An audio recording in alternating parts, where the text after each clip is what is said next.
Disclaimer. Behind his cruelty, a secret I never imagined. Goodness. I am Nomvula, 36, from Cape Town. I was gone for 7 minutes on August 29th, 2020. And the truth revealed there broke me open. I always thought marriage died in loud moments, doors slamming, voices raised, ultimatums thrown like stones.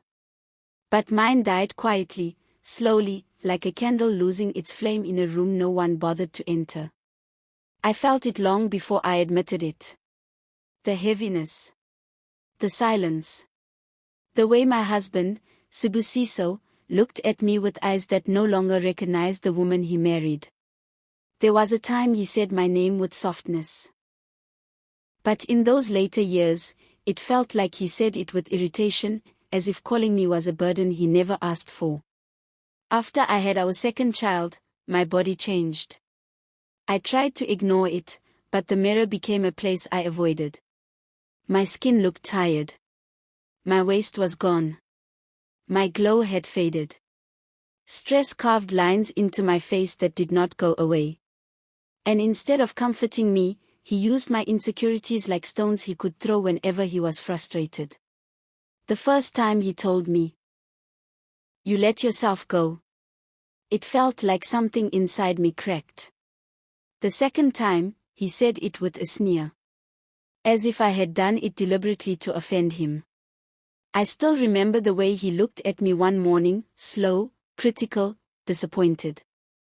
It was not the look of a husband. It was the look of a man who had already moved on inside his heart. I asked him if something was wrong. He shrugged. Then picked up his phone. Then turned his back. Just like that. That was our pattern. His coldness. My silence. His distance. My tears hidden in the shower. We slept on the same bed, but I felt like a visitor in my own home. He stopped reaching for me. Stopped asking how I felt. Stopped noticing when I changed my hair, when I dressed nicely, when I tried to revive the spark. Sometimes I caught him smiling at his phone. And my heart sank deeper each time. His confidence changed. His tone changed. He guarded his phone like a treasure chest. And the way he suddenly cared about his appearance. I did not need anyone to confirm what my spirit already knew. I cannot explain the pain of knowing your partner might be giving the affection that starved you to someone else. It breaks something inside you. Slowly. Silently. Permanently. The insult started small, hidden in jokes. Then grew sharper. You always complain. You are so emotional. You are becoming too much.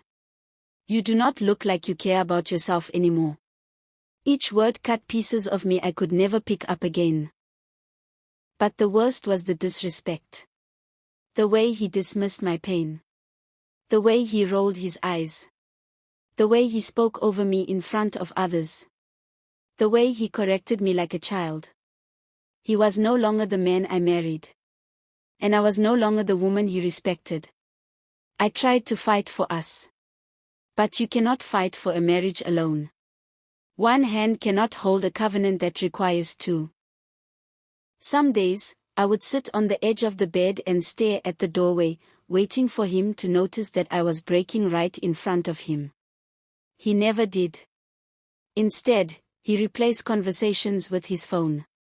Replaced intimacy with excuses. Replaced love with irritation. And every day, something in me faded. My confidence. My joy. My identity. My worth.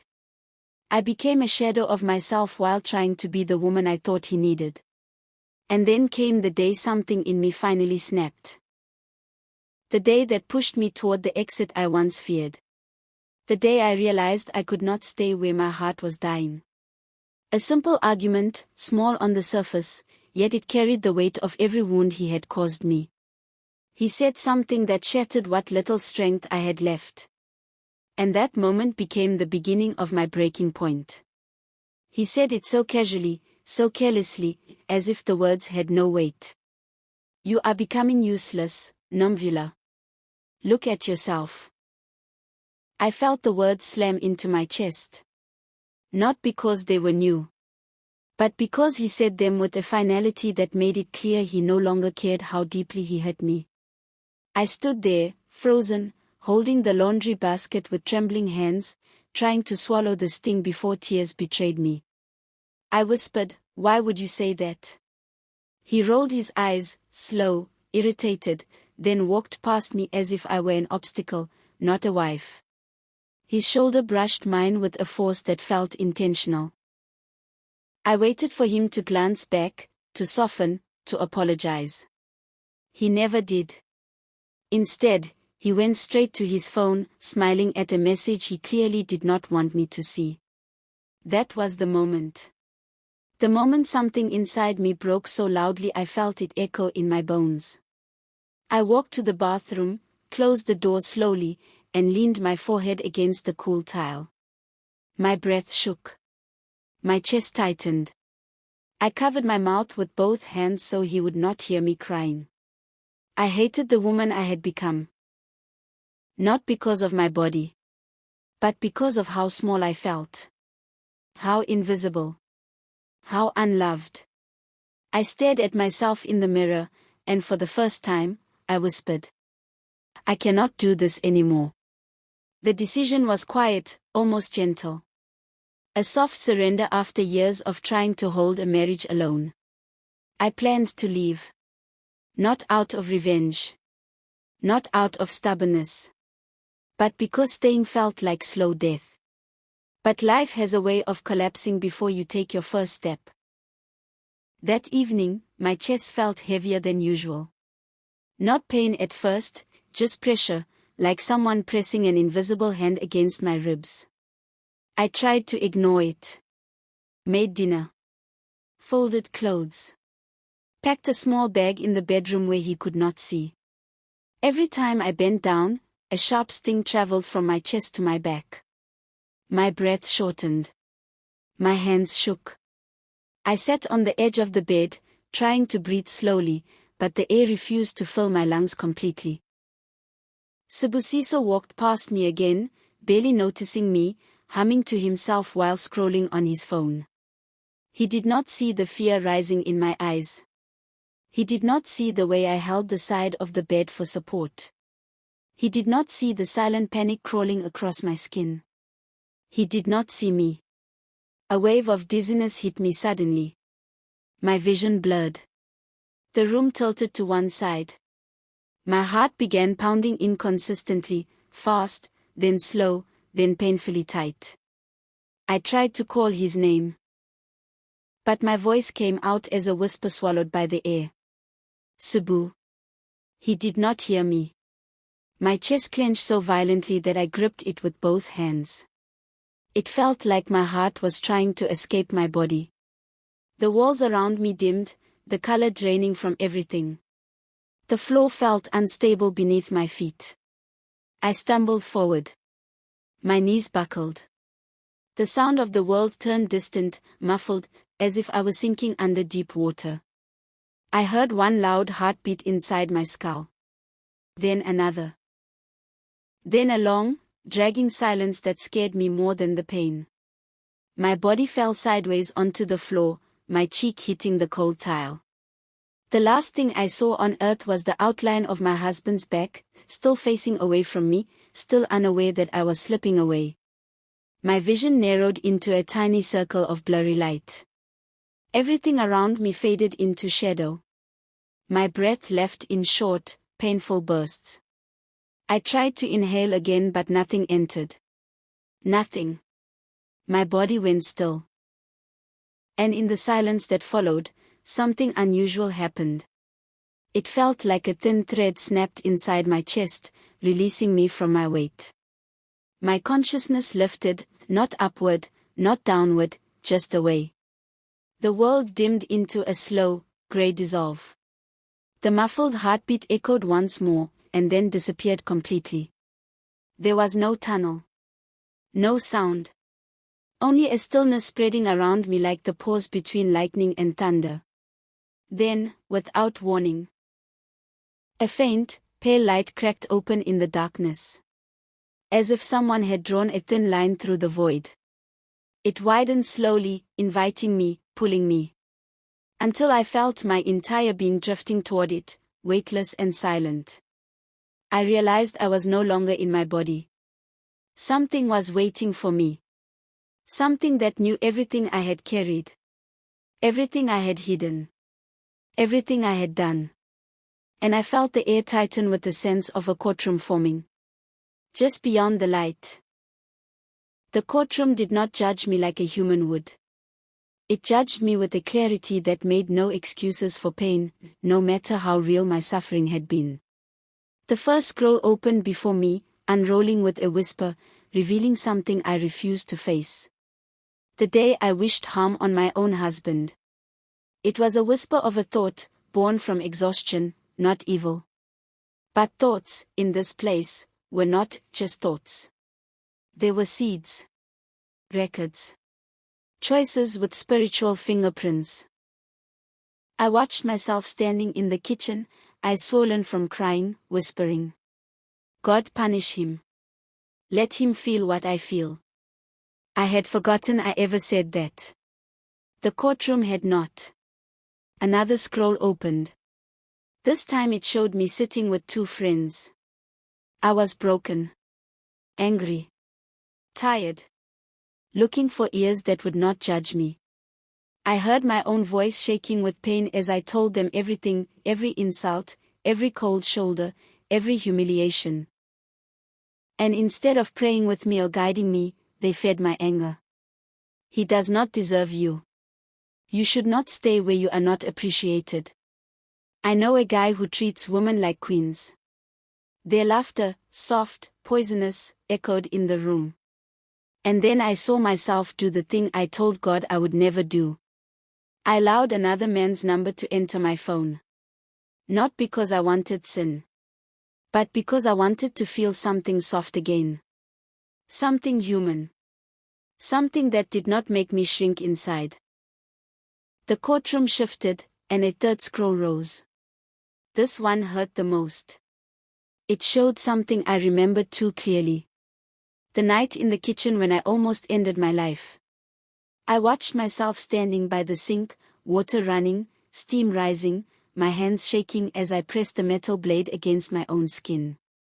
Not to kill myself. Not yet. Just to feel something other than rejection. The presence behind me moved, slow, heavy, intentional. I felt its authority before I heard its voice. You believed your pain justified your choices. My heart, or whatever held my emotion here, tightened painfully. Another scroll opened. I saw myself reading messages from the man my friends introduced me to. Not romantic. Not dirty.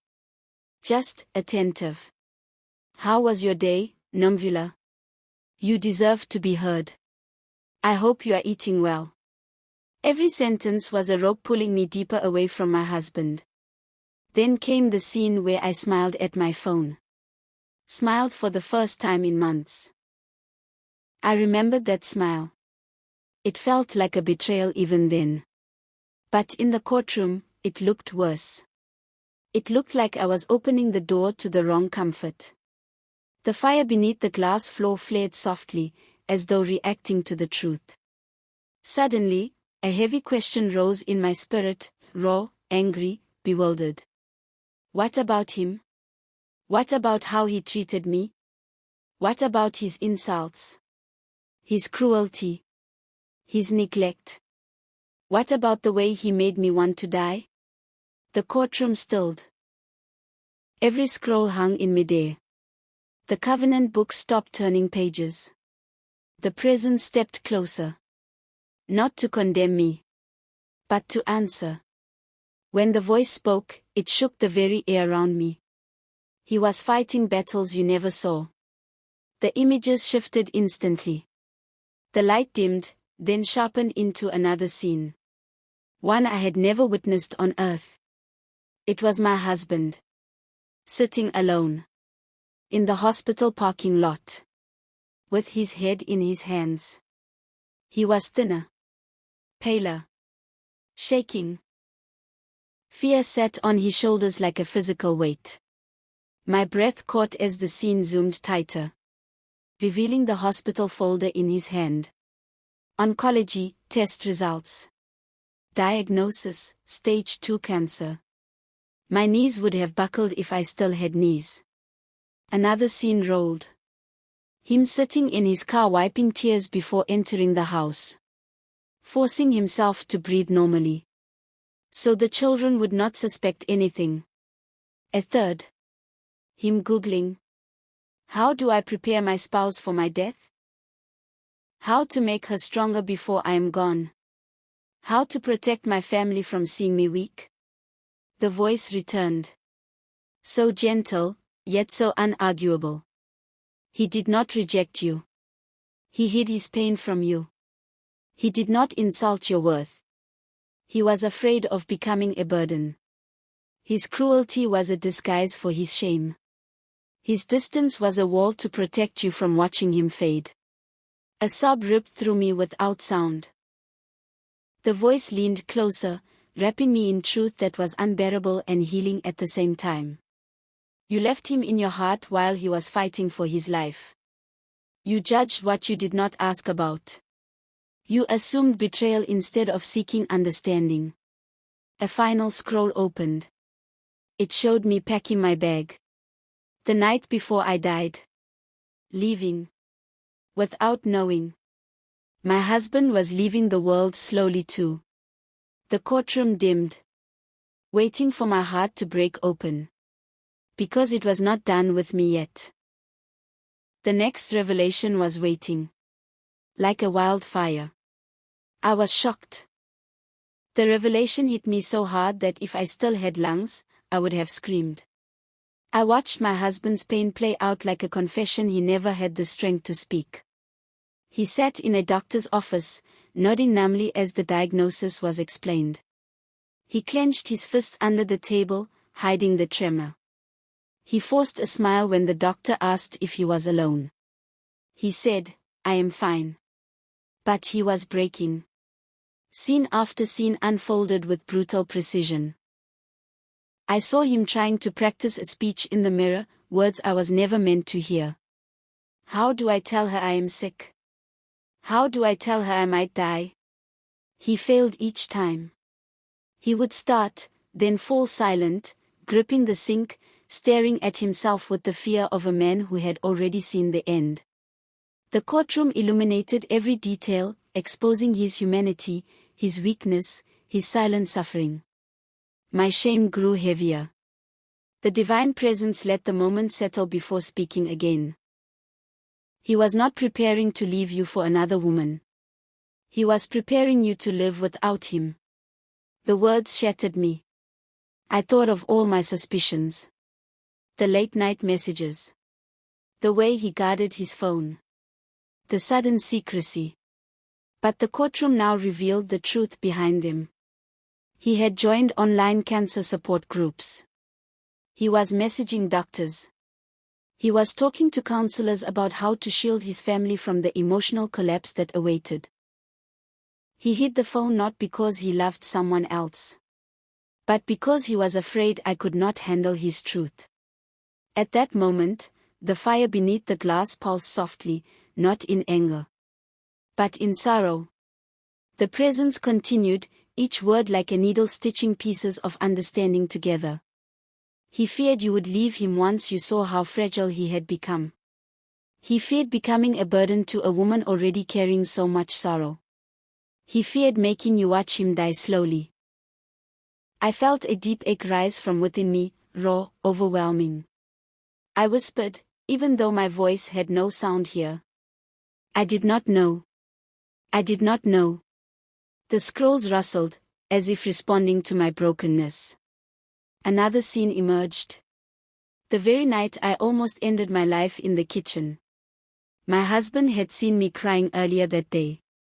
He had paused, wanting to comfort me. But then he stepped back, fear clouding his face. The courtroom slowed the moment, replaying it frame by frame, showing the battle inside him. He wanted to hold me. He wanted to explain. He wanted to tell me everything. But he saw the tears I wiped and interpreted them as disappointment. As proof that he was already failing me. So he chose distance. Thinking distance would harden me. Would prepare me. Would make me strong enough to survive if he died first. He never knew it was killing me inside. The presence moved again. Closer this time. Brighter. Heavier. You both suffered. You both hid. You both spoke in silence. But while he broke himself to protect you, you broke the covenant to comfort yourself. The words stung. Not cruelly, but truthfully. Another scroll unfolded, filled with quiet sins so familiar they felt like breathing. The times I imagined him failing. The times I wished he would feel my pain. The bitterness I fed when he walked away. The hope that someone else might finally see my worth. The poison of comparison. I wish he was like other men. I watched myself imagining new love, imagining escape, imagining a world where he did not exist. The courtroom did not condemn me with flames. It condemned me with truth. It showed that while he hid his sickness, I hid my resentment. While he suffered in fear, I suffered in assumption. While he prepared to die quietly, I prepared to emotionally abandon him. The presence spoke again, firmer, deeper. You asked why his behavior changed. You never asked his heart. You asked why he withdrew. You never asked his pain. You asked why he hurt you. You never saw the hurt in him. The weight of those words crushed me. Another scene emerged. He was kneeling beside my lifeless body, crying in broken gasps, calling my name like a man begging heaven to reverse the ending. I saw his tears fall onto my unmoving face. All this time, the presence said, his cruelty was the armor of a dying man who wanted to spare you the burden of carrying him. A silence followed that felt like judgment and mercy at the same time. I felt my spirit tremble. Not from fear, but from regret so deep I thought it would tear me apart. If only I had asked, I whispered. If only I knew. The presence answered with one gentle, devastating truth. When a spouse suddenly changes, seek the wound before you assume the betrayal. The courtroom dimmed. The scrolls closed. The covenant book paused on the page of our vows. The same vows I had unknowingly broken in my heart. The presence stepped back, allowing the fullness of the revelation to settle inside me. My chest, my spirit, tightened with a new understanding. Painful and holy. Before I continue, I want to ask you something real. Have you ever sensed something was wrong with someone you love, but they refused to tell you the truth? Share your answer in the comments below. Your story might help someone who feels alone. Now, let us continue. I woke up to bright hospital light stabbing into my eyes. My chest ached. My limbs trembled. The room felt too real, too loud, after the silence of the courtroom. Nurses surrounded me, checking machines, adjusting tubes. And then, there he was. My husband. Standing at the foot of my bed, frozen, gripping the metal rail like he was afraid I would disappear again. He looked different. Not cold. Not cruel. But terrified. As soon as my gaze met his, he blinked too fast and wiped his face quickly, pretending he had not been crying. "Nomvula," he whispered, voice cracked, "you scared me." I stared at him, searching for something familiar, something true. And in that moment, I felt it. The same heaviness. The same sadness. The same exhaustion. I saw in the courtroom visions. But I said nothing. I needed to hear it from him. He stepped closer, slowly, as if approaching an injured animal. I am here, he murmured. I did not leave your side. His hand hovered above mine. But he stopped himself before touching me. As if touch would reveal something he was hiding. I swallowed, throat burning. My voice emerged weak and trembling. Are you okay? His eyes darted away instantly. A quick, guilty flicker. I am fine, he said, too fast. Too practiced. Too rehearsed. That one sentence told me everything. He was lying. Again. My heart clenched, not in anger this time, but in grief. He pulled up a chair, sitting stiffly, hands clasped, avoiding eye contact. Every breath he took sounded forced. What happened to you? He asked quietly. You were collapsing before I even reached you. Were you under stress? Are you hiding something from me? I closed my eyes. If only he knew. I whispered. Sibusiso, something is wrong with you. His head snapped up. Fear. Real fear. Like I had spoken a forbidden secret. What do you mean? He said sharply. I held his gaze. For the first time in years, he looked away. I see you, I whispered. I know something is wrong. Just tell me. His jaw clenched. His throat bobbed. His fingers twisted together. I am fine, he repeated, colder this time. Pushing me back. Building the wall again. Then he stood abruptly. I need air, he muttered. He left the room without looking back. But as he stepped out, I noticed it. The slight limp in his walk. The way he pressed his hand to his side. The stiffness in his shoulders. The effort in his breathing. He was breaking. And hiding it. Still. Even after watching me die on the kitchen floor. Even after crying over my body. Even after God showed me the truth in the courtroom. He was still trying to protect me by pushing me away. I turned my head painfully toward the window. Tears slid down my face and soaked into the pillow. I whispered into the quiet room. Why are you still hiding from me? A memory from the courtroom whispered through my mind. He was trying to prepare you. Before he was gone. A shiver ran through me. He would not tell me now. Not yet. Not while fear still caged him. His confession. His truth. His breaking point. Would come later. But not today. And when it finally came. It would change everything. Before I continue, I want to ask you something real. Have you ever sensed something was wrong with someone you love, but they refused to tell you the truth? Share your answer in the comments below. Your story might help someone who feels alone. Now, let us continue. I woke up to bright hospital light stabbing into my eyes. My chest ached. My limbs trembled. The room felt too real, too loud, after the silence of the courtroom. Nurses surrounded me, checking machines, adjusting tubes. And then. There he was. My husband.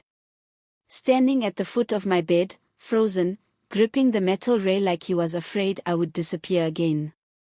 He looked different. Not cold. Not cruel. But terrified. As soon as my gaze met his, he blinked too fast and wiped his face quickly, pretending he had not been crying. Nomvula, he whispered, voice cracked, you scared me. I stared at him, searching for something familiar, something true. And in that moment, I felt it. The same heaviness. The same sadness. The same exhaustion. I saw in the courtroom visions. But I said nothing. I needed to hear it from him. He stepped closer, slowly, as if approaching an injured animal. I am here, he murmured. I did not leave your side. His hand hovered above mine. But he stopped himself before touching me. As if touch would reveal something he was hiding. I swallowed, throat burning. My voice emerged weak and trembling. Are you okay? His eyes darted away instantly. A quick, guilty flicker. I am fine, he said, too fast. Too practiced. Too rehearsed. That one sentence told me everything. He was lying. Again. My heart clenched, not in anger this time, but in grief. He pulled up a chair, sitting stiffly, hands clasped, avoiding eye contact. Every breath he took sounded forced. What happened to you? He asked quietly. You were collapsing before I even reached you. Were you under stress? Are you hiding something from me? I closed my eyes. If only he knew. I whispered. Sibusiso, something is wrong with you. His head snapped up. Fear. Real fear. Like I had spoken a forbidden secret. What do you mean? He said sharply. I held his gaze. For the first time in years, he looked away. I see you, I whispered. I know something is wrong. Just tell me. His jaw clenched. His throat bobbed. His fingers twisted together. I am fine, he repeated, colder this time. Pushing me back. Building the wall again. Then he stood abruptly. I need air, he muttered. He left the room without looking back. But as he stepped out, I noticed it. The slight limp in his walk. The way he pressed his hand to his side. The stiffness in his shoulders. The effort in his breathing. He was breaking. And hiding it. Still. Even after watching me die on the kitchen floor. Even after crying over my body. Even after God showed me the truth in the courtroom. He was still trying to protect me by pushing me away. I turned my head painfully toward the window. Tears slid down my face and soaked into the pillow. I whispered into the quiet room. Why are you still hiding from me? A memory from the courtroom whispered through my mind. He was trying to prepare you. Before he was gone. A shiver ran through me. He would not tell me now. Not yet. Not while fear still caged him. His confession. His truth. His breaking point. Would come later. But not today. And when it finally came. It would change everything. I spent 3 quiet days at home recovering. 3 days of watching him circle me like a shadow. 3 days of seeing him force smiles that never reached his eyes. 3 days of watching him wince when he stood up too fast. Of seeing him hold his side when he thought I was not looking. Of listening to him breathe harder than a healthy man should. He tried to hide it. Tried to act normal. But I knew. He brought me tea with trembling hands. He avoided sitting too close, as if physical closeness might reveal the truth. He asked if I was okay, too many times. He asked if I needed anything. Too quickly. He hovered, then retreated. Stepped forward, then stepped back. A man who was fighting something. Something deeper. Something dark. Something he was still terrified to confess. And the silence between us grew heavier. On the 4th night, I made a decision. He would not tell me the truth unless he believed he had no choice. Unless he believed he was about to lose me again. So I did the one thing I knew would break his walls. I collapsed on the living room floor and let my body go still. Not cruelly. Not to manipulate. But because desperate hearts sometimes speak through drastic actions when words are not enough. My body hit the floor softly. I let my eyes close. I slowed my breath. For a moment, nothing happened. Then I heard it. A gasp. A raw, terrified gasp from behind me. Nomvula. Nomvula. His footsteps stumbled as he rushed over. He fell to his knees beside me, hands shaking violently. Please. Please, not again, not again. His voice cracked, breaking into pieces on the floor beside me. He gently lifted my head onto his lap. His palms cold with fear. He tapped my cheek, soft at first, then harder as panic overtook him. No, no, please, do not leave me. Not now. Not like this. God. God, I am begging you. His words dissolved into sobs. Not controlled sobs. Suffocating. Broken. Helpless sobs. I cannot lose her. I cannot lose my wife. Please, God. I am not ready. Please, I need more time. His tears fell on my face. That was the moment. I opened my eyes. Slowly. He froze. His breath stopped. His hands trembled against my cheeks. I whispered. I know. His lips parted. Confusion twisted his face. You know what? I sat up weakly and held his hand. It shook like a leaf in a storm. I know you love me. He blinked, stunned. And I know you are sick. Silence. Silence so thick it felt like the air froze between us. He stared at me as if I had just spoken a prophecy. How did you, who told you?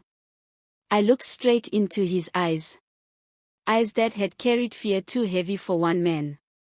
God told me when I died, I whispered. And he showed me your pain. His face collapsed. All the strength he had been pretending to carry crumbled.